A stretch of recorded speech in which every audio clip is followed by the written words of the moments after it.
Menga ham bering, konstitutsiyani hozir o'sha konstitutsiyani yozganlarda yaxshi o'qib beraman. Va yaxshi sharhlab ham beraman. Lekin men baribir terrorchiman o'shalarga nisbatan, to'g'rimi? Nimaga? Endi odamlar o'zlaricha tuzib olgan bir davlatini, o'zlaricha bir qonunlari bor-da.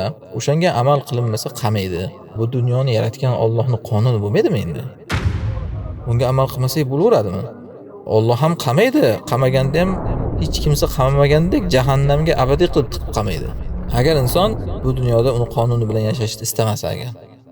Bugun bir odam bir konstitutsiyani olib kelsa-da, chiroyli qilib o'qib bersa, keyin ko'chaga chiqsa-da, konstitutsiyada taqiqlangan ishlarni qilsa, bu konstitutsiyani chiroyli qilib o'qib bergani unga endi foyda beradimi? Menga ham bering, konstitutsiyani hozir o'sha konstitutsiyani yozganlarda yaxshi o'qib beraman. Va yaxshi sharhlab ham beraman. Lekin men baribir terrorchiman o'shalarga nisbatan, to'g'rimi? Nimaga? Chunki sen uni o'qiganingning nima foydasi bor? Unga zid hayot kechiryapsan, o'shanga zid narsalarga, sen g'oyalarga chaqiryapsan deydi ular. Konstitutsiyon tuzumga zid narsalarga. Allohning dini ham xuddi shunday. Bir odam kelib uni tilini burroq qilib Qur'onni o'qib bergani bilan unga hayotga ko'ra, o'shanga ko'ra yashamasa hayotida, o'shani hayotida tatbiq qilmasa, uni o'qiganining foydasi yo'q. Al-Qur'onu hujjatun lak aw alayk deganlar shuncha Rasululloh.